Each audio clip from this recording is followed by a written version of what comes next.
Morning, everyone. Welcome to this morning's edition of the NBC Markets Morning Call, 12th of December 2025. I'm Mark Gardner. The S&P set a fresh record high last night, despite Oracle raising AI concerns. While there was disappointment on the revenue, the EPS was slightly better, but there are concerns, not necessarily about Oracle, but the people they've done deals with, basically OpenAI, and their ability to pay. So you can go and chalk up this forward guidance for revenue, but there are grave concerns over how many deals Sam Altman's gone and done, and essentially how much capital he's going to have to raise to just even facilitate those deals, let alone make any money out of it. So.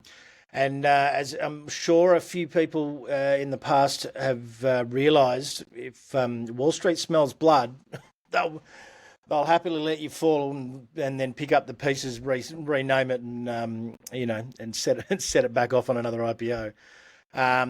Because capital is pretty essential when they're only making 20 billion, and they've done trillions of dollars worth of deals. But yeah, look, the S&P 500 did set a fresh record. The Russell actually this year has now equaled the S&P or slightly outperformed it, which is a pretty impressive because while all the talk's been about AI this year, Russell 2000 is a small cap index, and while the Nasdaq's still up, I'm going to compare the yearly performance just moving forward. Down in a few more slides, but I mean the Russell was up 1.2, the Dow was up 1.4. I mean, I don't even know why we quote the Dow anymore. The S&P is up 0.2, and the Nasdaq was actually down. So we saw a fair bit of selling in some of the related stocks around that Oracle concern, and the likes of Nvidia and Google and things. It was fairly flat in the Nikkei. In Asia, Hang Seng and China were down marginally. Eurostox was up about 0.86, but it pretty much opened at the bottom of the session. We were up slightly yesterday. We're up about 1% overnight, and as you'll see in a moment, we're actually pretty damn undervalued in my opinion. Even within the S&P, there sectors we're strong in, like banking and materials. Their banking and materials are smashing our banking and materials, and that's all we've got. So, Australian fund managers need to potentially lift their game, or whatever. But look, we're looking at the market map here. Nvidia down 1.5. Broadcom was down 1.6, but then had earnings after the bell up about 2 and a bit percent. Oracle was worse. It's down 10, nearly 11%, but it was down 13 odd at one stage. Microsoft drifted higher by 1%. They talk about them diversifying their AI basically. Google down 2. That's probably, I would say, on the back of pretty strong performance over the last few weeks. I think it probably needed to settle a little bit and maybe consolidate some of these gains. Tesla and Amazon marginally, just whatever. But the banks obviously, and MasterCard and Visa, because consumer spending and that rate cut, blah blah blah. I think we've done exactly what we've done all year, and read all the good news and ignored all the bad news. And that's where we've rallied. Conversely, in Australia, we've read all the bad news and not read any of the good news. So you've got to read the sentiment and you've got to read the signals in these markets, because if you applied fundamentals to this game, the S&P would probably be about 10 or 15% lower, and the Aussie would be maybe a little bit higher, I would have thought, but it's not a maths game. In the short term, it's definitely a sentiment game. But Eli Lilly went to a new high as well.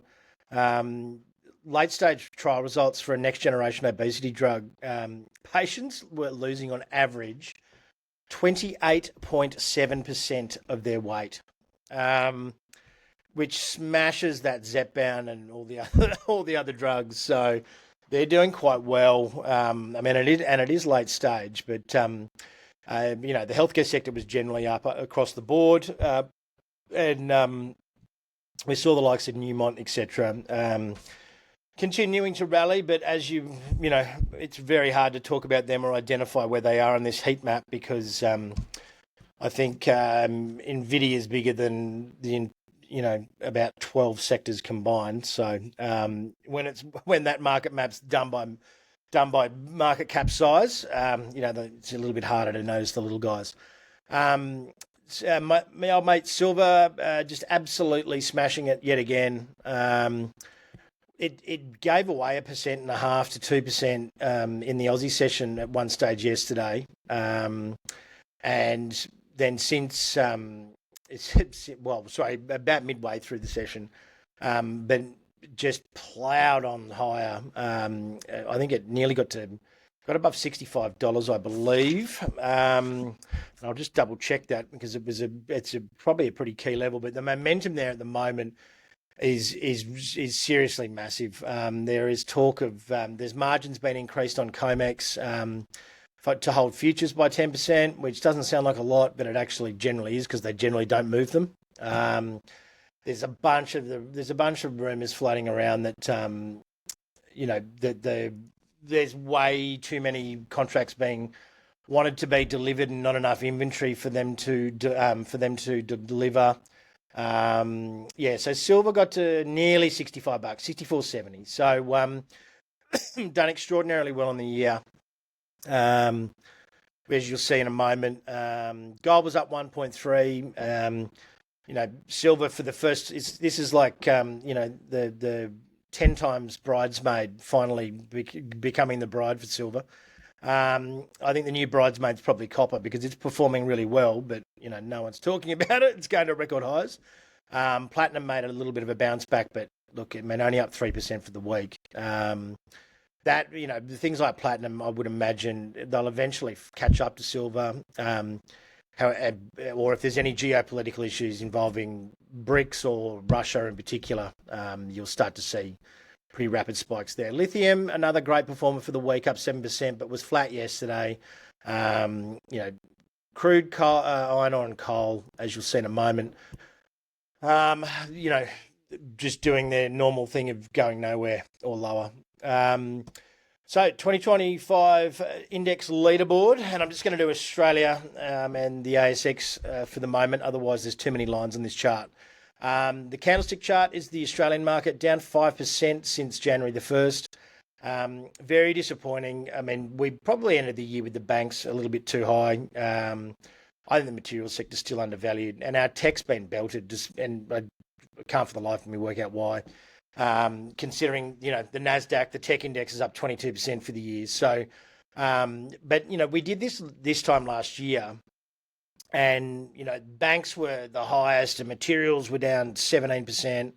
And realistically, I was pretty publicly vocal about you need to make that switch, and that trade's been 30 to 40% this year. It just hasn't because one's come off and the other. It's been more a rebalance. It hasn't been a rising tide floats all boats. As you can see here, the Nasdaq up 22, the S&P up 17, the Russell up 16. They didn't have today's daily settlements, so the Russell would have just probably be about 18%. I did this before the market shut. Look, it means that overall, I think if we get some form of China recovery and an upward move in iron ore, and given those employment numbers yesterday in Australia, really, I can't believe I'm about to say this out loud, take rate hikes off the table for February, which was the most ridiculous concept anyway. But I mean, I think we can play some serious catch up. We're up 1% overnight. I can't see any reason why we can't rally and outperform leading into when we're against it. We normally go along with the Russell a little bit, and then that's a massive gap. I've got to say, and there's some high quality companies in that index. So, whether it waits and doesn't happen until next month, like last year where the rebalances sort of started at the start of the year, I don't really know. But I think at this stage, we're pretty damn cheap. So, commodities leaderboard, silver from the first, this is from the start of 2025. Silver up 116, platinum 85, gold 62, copper 33, which is it's a good move for copper, like relative. Iron ore's flat, coal down 16, oil down 17, and that's back-to-back crappy years for the energy sector, for oil particularly. And I would suspect that there's something that I've looked into that people have referenced in the past, like the gold to oil ratio is at a record apparently as well. So didn't really realise that was a thing, but I mean it only really comes up when they're at extreme levels. Gold is incredibly cheap against other commodities at the moment. That could be to do with energy transition, the rise of nuclear, things like that. But I would expect they're probably going to play some catch up next year. You're going to get all of our views on that in the MPC Markets Market Outlook for 2026. About 40 odd pages, five themes to watch for 2026. Just go to mpcmarkets.com.au/mpc-markets-2026-outlook. And you can sign up there and get that free. There's going to be a webinar on the 15th of January as well, which you can watch later on. That'll have more actionable stock picks. This is more the macro. Obviously there's no specific stock picks in this one, but we will release the stock picks, particularly to our subscribers on Mosaic. It's and I've also released a bit of a teaser article on Livewire today. If you want to go to livewiremarkets.com, sort of get a bit of an idea of the general theme of things. Last year we did quite well, 80%, roughly right, and then and this year particularly, we've our three best themes have done extraordinarily well. So worthwhile having a look at, just to and prepare yourself for 2026, because realistically, I think it's going to be full of potholes or minefield, a bit full of landmines or whatever. And I think it's one of those years where you need to be in themes with a tailwind, and it's not going to be a good year for index players. Coming up, I wouldn't have thought. So for those of you in sort of index ETFs, you've done extraordinarily well. But as you can see, with that Russell coming back now, people are starting to rotate out of these big caps into the smaller caps. That index stuff's not going to work this year in 2026. So bank your profits and get into some individual stocks. But that pretty much wraps it up for today. I think the SPY should do pretty well today, and I think it's got a fair bit of catch up. If we're going to stay around here until the end of the year, which I don't really see, there's no earnings to derail it, there's no economic figures to derail it in the US, we're probably just going to grind higher. I think the ASX is 5% too cheap, at least, and we can get back up to that 9,000 area. What it does from there is, I'm not exactly sure, but one thing that the last 2 years has taught us all, don't swim against the tide. Anyway, have a great day, people, and have a great weekend. Make sure you listen to Bulls versus Bears, myself and Jonathan Takaduna this afternoon on the podcast, and we will speak again Monday. General advice warning. The content presented in this presentation is intended for informational purposes only and provides general advice only. It does not take into account your personal objectives, financial situation, or specific needs. This information should not be the sole resource when making investment decisions. We strongly recommend you seek the advice of a financial professional.